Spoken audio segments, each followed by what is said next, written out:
अस्सलाम वालेकुम। Control transfer instructions में हम देखने जा रहे हैं जंप की इंस्ट्रक्शन क्या करती है। जंप क्या होता है? देखें, जंप आपके पास दो किस्म की हो सकती है।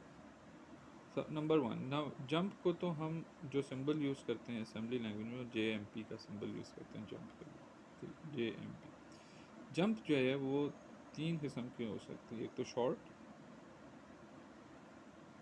एक नियर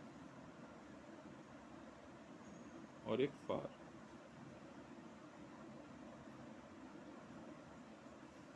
अच्छा, शॉर्ट जंप का क्या मतलब है? जंप का मतलब क्या है? देखिए, जंप हम क्यों कर रहे हैं?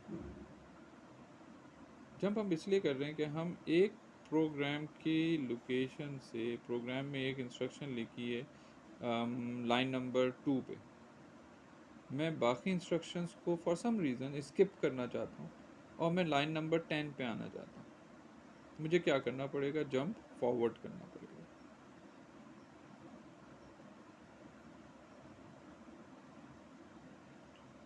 इसी तरीके से अगर मैं लाइन नंबर 10 पे था, लाइन नंबर 12 पे था, लेट्स सपोज लाइन नंबर 12 पे था, इंस्ट्रक्शन पॉइंटर मेरा 12 पे था, ठीक है, लाइन नंबर 12 पे, मतलब ये है कि इंस्ट्रक्शन 12 रन हो रही थी और मुझे इंस्ट्रक्शन 8 पे कहीं जाना है, तो मैं क्या करूँगा? बैकवर्ड जंप करूँगा। ठीक है, इसको कहेंगे जंप बैकवर्ड।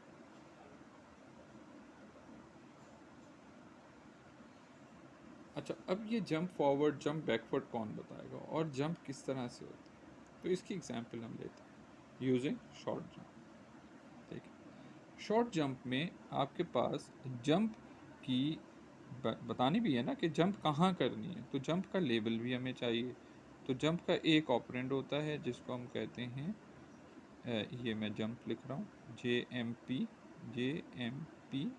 और यहाँ पे हम लेबल डिफाइन करेंगे कि लेबल क्या है। लेबल आप डायरेक्ट एड्रेस भी दे सकते हैं और इनडायरेक्टली किसी रजिस्टर के थ्रू भी कर सकते हैं। ठीक है। अच्छा, जैसे हमने देखा था लूप में, लूप का लेबल दिया था ना हमने, I3 हम दे सकते हैं। ठीक है, अभी हम एग्जांपल में उसको भी कंसीडर करते हैं। लेबल कितना बड़ा होता है? ये बेसिकली एड्रेस है। ये एड्रेस मेरे पास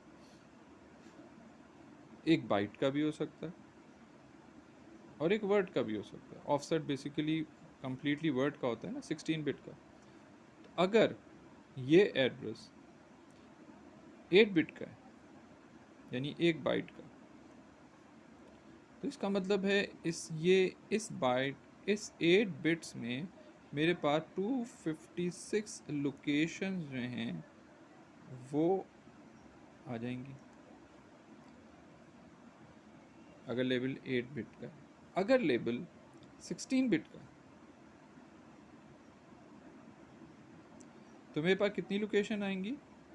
16 बिट के वाले से मेरे पास 64 किलोबाइट यानी 65,536 लोकेशंस आ जाएंगी, पूरा एक सेगमेंट। यानी एक सेगमेंट में मैं कहीं पे भी जंप कर सकता हूँ। अभी हमने बात की थी कि फॉरवर्ड जंप भी होगी, जाहिर सी बात है। जंप जो है वो फॉरवर्ड भी कर सकता है, बैकवर्ड भी कर सकता है प्रोग्राम। तो प्रोग्राम में जो भी इंस्ट्रक्शन है वो फॉरवर्ड जंप भी कर सकती है, बैकवर्ड जंप भी कर सकती है।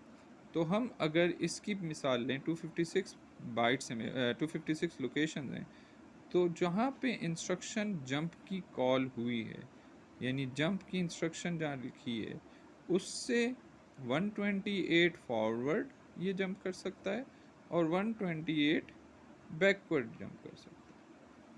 फॉरवर्ड कैसे पता चलेगा? फॉरवर्ड इसको इस तरह से पता चलेगा कि इसकी साइन बिट 0 रहेगी, तो इसको फॉरवर्ड का पता चल जाएगा, यानी 0 से लेके 7FH तक की जो वैल्यूज़ हैं, 7HH तक का बाइट में आ जाएगी ना, ये 1111F 1117 और ये 0। तो इसका मतलब है ये मेरे पास रेंज बनती है फॉरवर्ड जंप की। और बैकवर्ड जंप की रेंज इसी तरीके से -1 किस तरह लिखते हैं?